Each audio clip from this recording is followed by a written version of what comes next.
Badan Meteorologi, Klimatologi dan Geofisika mengimbau warga agar mewaspadai potensi gelombang laut hingga 2,5 meter yang berpeluang melanda 5 titik wilayah perairan di Nusa Tenggara Timur.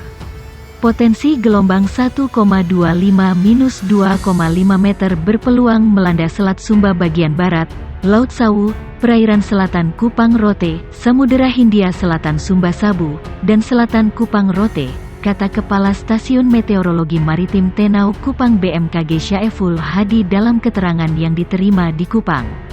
Ia mengatakan, hal itu berkaitan dengan peringatan dini gelombang tinggi di wilayah perairan Laut NTT yang berlaku. Gelombang tinggi di melanda sejumlah wilayah pesisir di Indonesia. Syaiful menjelaskan gelombang laut dengan ketinggian hingga 2,5 meter termasuk kategori ketinggian sedang yang berisiko tinggi terhadap pelayaran perahu nelayan dan kapal tongkang. Oleh karena itu, operator kapal dan para nelayan di NTT agar meningkatkan kewaspadaan jika berada atau melintasi 5 titik perairan tersebut. Syaiful mengatakan selain gelombang tinggi, pola angin di wilayah Indonesia bagian selatan dominan bergerak dari timur ke tenggara dengan kecepatan angin berkisar 5-25 knot. Kecepatan angin lebih dari 15 knot, kata dia, juga berisiko tinggi terhadap perahu nelayan dan kapal tongkang sehingga perlu diwaspadai. Syaiful menyarankan masyarakat agar terus mengikuti perkembangan informasi cuaca maritim dari BMKG sebagai referensi untuk menentukan kegiatan pelayaran yang aman dan lancar. Badan Meteorologi, Klimatologi dan Geofisika merinci potensi gelombang tinggi di perairan Indonesia. Deputi Bidang Meteorologi, Guswanto menyampaikan, kategori tinggi gelombang 2,5 hingga 4,0 meter dapat terjadi di Selat Malaka, perairan utara Sabang, perairan barat Aceh, perairan barat Pulau Simele hingga ke Pilai Mentawai, perairan barat Lampung. Selain itu, perairan Bengkulu, Samudra Hindia Barat Sumatera, Selat Sunda bagian barat dan selatan, perairan selatan Banten, hingga Jawa Timur, Selat Bali, Lombok, Alas bagian selatan, perairan selatan Bali hingga NTT, Samudra Hindia Selatan Banten hingga NTT. Dalam laporan yang diterima BMKG juga memperkirakan potensi curah hujan dengan intensitas sedang hingga lebat yang dialami 29 provinsi di Indonesia terkecuali Provinsi NTT.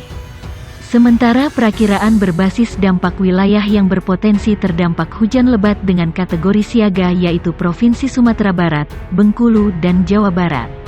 BMKG memonitor perkembangan kondisi cuaca di seluruh wilayah Indonesia yang saat ini diindikasikan terdapat signifikansi dinamika atmosfer sehingga dapat berdampak pada potensi peningkatan curah hujan di beberapa wilayah Indonesia.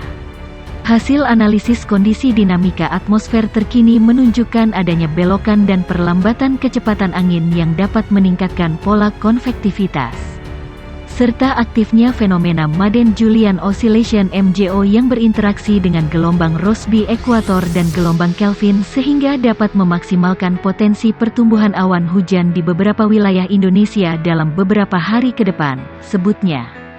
BMKG juga mengingatkan pemerintah untuk memastikan kapasitas infrastruktur dan sistem tata kelola sumber daya air siap untuk mengantisipasi peningkatan curah hujan.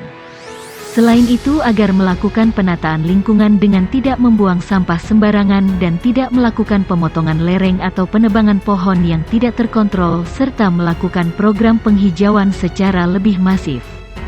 Dahan dan ranting pohon yang rapuh perlu dimangkas serta menguatkan tegakan atau tiang agar tidak roboh tertiup angin kencang. Masyarakat juga perlu disosialisasi, edukasi, dan literasi secara lebih masif untuk meningkatkan pemahaman dan kepedulian pemerintah daerah, masyarakat serta pihak terkait dalam pencegahan atau pengurangan risiko bencana hidrometeorologi banjir, longsor, banjir bandang, angin kencang, puting beliung dan gelombang tinggi. Badan Meteorologi, Klimatologi dan Geofisika kembali merilis info cuaca NTT hari ini. Dalam rilisnya di laman bmkg.co.id, BMKG meminta masyarakat waspada potensi gelombang tinggi hingga 4 meter di Laut Sawu dan sekitarnya. Adapun perairan di NTT yang berpotensi diterjang gelombang tinggi hingga 4 meter selain Laut Sawu yakni perairan selatan Sumbawa hingga Sumba, Samudera Hindia Selatan Sumbawa hingga Sumba dan perairan Pulau Sawu. Dengan kondisi gelombang tersebut menurut BMKG, berisiko tinggi terhadap pelayaran kapal feri.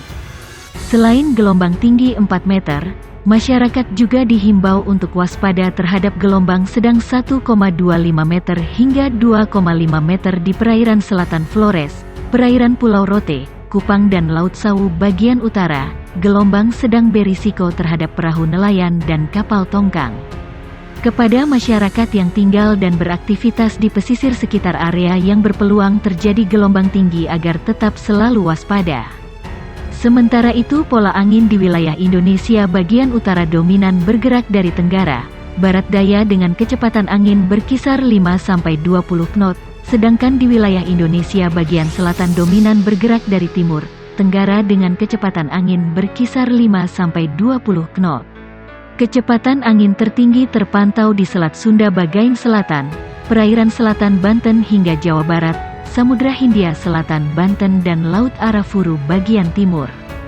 Badan Meteorologi, Klimatologi dan Geofisika telah mengeluarkan peringatan dini potensi cuaca ekstrim dan gelombang tinggi 2,5-4 meter.